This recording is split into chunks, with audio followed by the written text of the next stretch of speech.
O Brasil precisa se inspirar nos países mais desenvolvidos e criminalizar a homofobia. Mas será que o STF é o melhor caminho?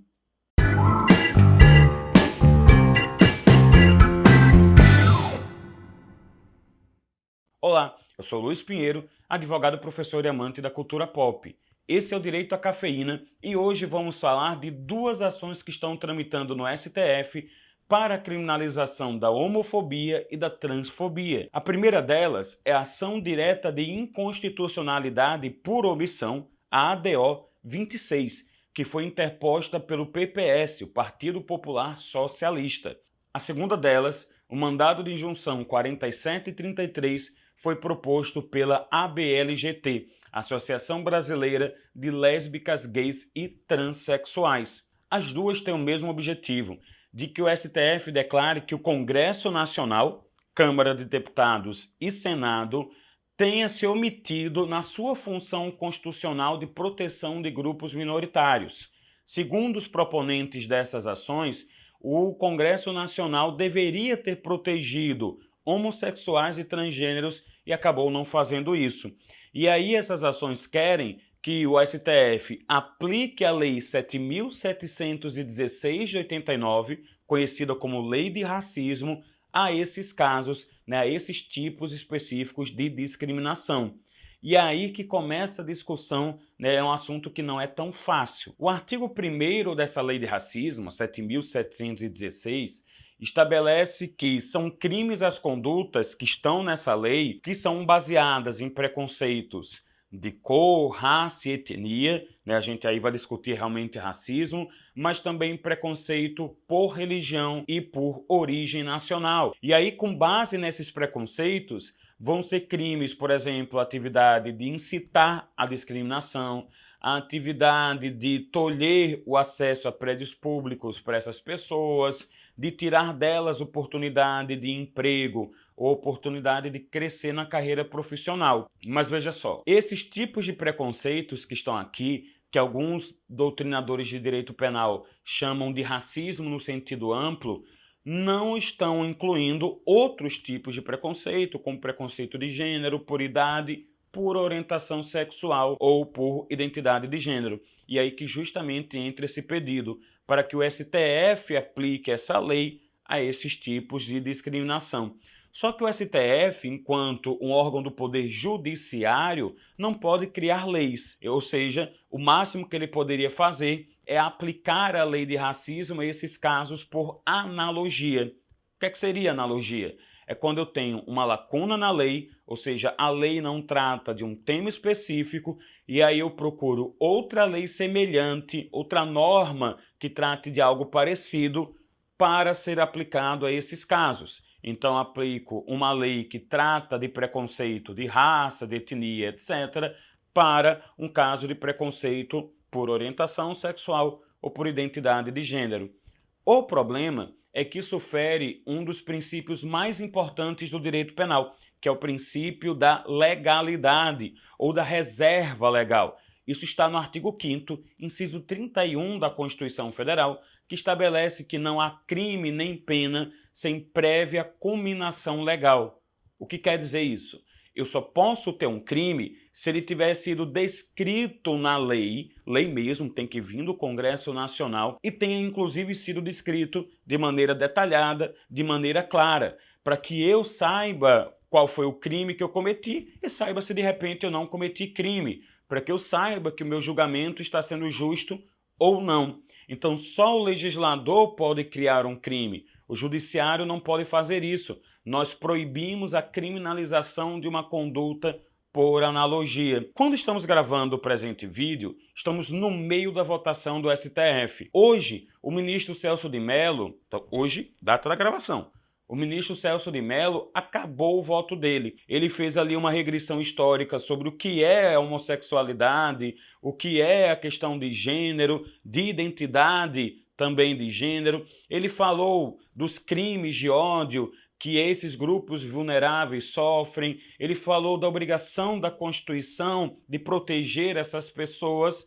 Só que o seguinte, provavelmente, tudo indica no voto dele, e é o voto que também vai ser repetido pelo resto dos ministros, de que ele vai reconhecer que o Congresso Nacional foi omisso, mas não vai aplicar por analogia aquele crime de racismo à situação de orientação sexual e de gênero, justamente protegendo o princípio da legalidade. Provavelmente vai rolar ali um puxão de orelha do Senado e da Câmara para que eles definitivamente trabalhem. Trabalhem, inclusive, como quase fizeram. Nós tivemos em 2006 a apresentação do projeto de lei 122, que modificava expressamente a lei de racismo para incluir preconceito de gênero, aí entraria a questão da mulher, também de identidade de gênero, que é a questão do transexual, e a orientação sexual. Além disso, com o passar das discussões, foram também acrescentados o preconceito por idade e o preconceito por deficiência física.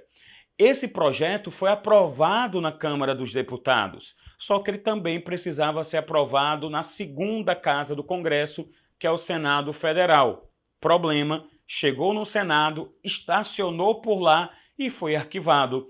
Ou seja, a gente teve essa possibilidade do projeto andar, um projeto que, inclusive, durante muito tempo teve um nome importante, o nome de Lei Alexandre Ivo. O Alexandre Ivo era um adolescente de 14 anos que foi assassinado em 2010. O corpo dele foi encontrado com claros sinais de tortura e tudo indica que foi por uma questão de homofobia. É um dos casos mais conhecidos dos últimos anos, dos crimes de ódio, e esse projeto que carregava esse nome importante, que teve muitas ONGs, muitos grupos tentando defendê-lo, acabou simplesmente morrendo na praia, né? Acabou simplesmente sendo arquivado. Então, nós estamos nessa sinuca de bico. Um legislativo que parece que não quer criminalizar a conduta e um judiciário que parece que tem boa intenção, só que não pode criar esse crime porque estaria ferindo princípios do direito penal, especialmente o da legalidade. E aqui cabe a gente dizer o óbvio. Não é que nós sejamos contra a criminalização da homofobia ou a criminalização da transfobia. Pelo contrário, esse é um crime terrível, né? E não só um crime, são crimes e mais crimes e mais crimes. Eu não posso dizer que a liberdade de expressão ou a liberdade religiosa podem ser utilizados para blindar discursos de ódio e comportamentos de ódio. A grande questão aqui é como fazer isso. Fazer de uma maneira que o direito penal não seja mais desrespeitado. Nós não temos o direito mais garantista do mundo, nós não temos o direito que mais protege os indivíduos. O problema é se, por acaso, nós liberarmos a analogia para o STF, nós estamos abrindo uma porteira que vai causar muita insegurança. E quem mais vai ser afetado por essa insegurança são aquelas pessoas que são mais atacadas por um direito penal seletivo. São as pessoas negras, são as pessoas pobres, que justamente também precisam de proteção. É um tema muito urgente, é um tema que já passou da hora. Em 2017, nós tivemos 445 assassinatos vindos de homofobia e de transfobia. Aí você vai me dizer, é um número muito pequeno, a gente teve 60 mil homicídios no Brasil. Só que o seguinte, os homicídios, e aqui quando a gente fala de homicídios, nós falamos na verdade de crimes que têm o resultado morte, não apenas o homicídio propriamente dito, eles podem ocorrer por diversos motivos. E um direito penal eficiente tem que combater todos esses motivos. Se eu tenho um homicídio que vem da questão do tráfico de drogas, eu combato o tráfico. Se eu tenho ali morte que vem do roubo, chamado latrocínio, eu combato o roubo. Se eu tenho mortes que decorrem de ódio puro e simples, eu tenho que combater esse ódio, que criminalizá-lo. E isso é urgente não apenas porque esse número é um número muito alto, mas porque eu tenho um grande crescimento dessas situações. Há 10 anos atrás, o número de mortes por homofobia e transfobia era 10 vezes menor. Ou seja, esse número cresceu exponencialmente. E tudo indica que só vai crescer, que mais pessoas vão ser assassinadas, que mais pessoas vão sofrer preconceito, vão ser agredidas, vão perder emprego, tão somente por serem quem elas são, tão somente por amarem quem elas querem amar. Vocês estão vendo que é uma situação complexa. Não se trata aqui de ser contra ou a favor, mas de mostrar que o direito penal ele tem essa delicadeza. Nós temos que saber exatamente como trabalhar com ele para que não tenha nenhum grupo sendo prejudicado, seja as vítimas da homofobia e transfobia, seja depois pessoas que podem ser colhidas por um grande punitivismo. E além de usar o direito penal, nós podemos utilizar outras ferramentas para tentar combater esse pensamento de ódio. Ferramentas que não necessariamente vão passar pelo Estado. É claro, o Estado, o governo, pode agir. Ele pode, por exemplo, ter ações afirmativas para a inclusão dessas pessoas na sociedade. Por exemplo, mais acesso a crédito para que elas possam abrir suas empresas, acesso a sistemas de moradia, já que muitas dessas pessoas são expulsas de casa, mas isso também pode vir de produtores de conteúdo, de artistas, de pessoas comuns. Contar as histórias de homossexuais e transexuais, contar ali as agruras que eles sofrem, mostrar que são pessoas de carne e osso. Isso é importante para a mudança de pensamento. Isso é importante justamente do que a gente chama de prevenção criminal de primeira entrada, de primeira fase, que é uma tentativa de mudar mentes para evitar o crime, sem excluir, contudo, as outras espécies de prevenção, muitas vezes que vão precisar de uma criminalização de condutas que muitas vezes vão precisar da força do Estado.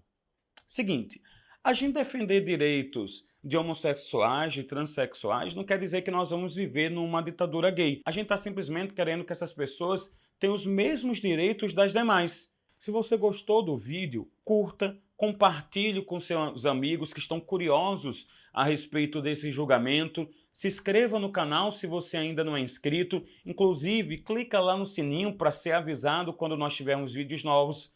Como sempre, na descrição nós deixamos alguns links de leituras e ficamos por aqui com esse direito à cafeína. No canal nós temos vários outros temas, inclusive vídeos sobre representatividade, em que falamos de Pantera Negra e de Aranha Verso, e que pode ser aplicado também à questão dos homossexuais e dos transexuais. Então eu vejo vocês no próximo vídeo, ou no vídeo anterior.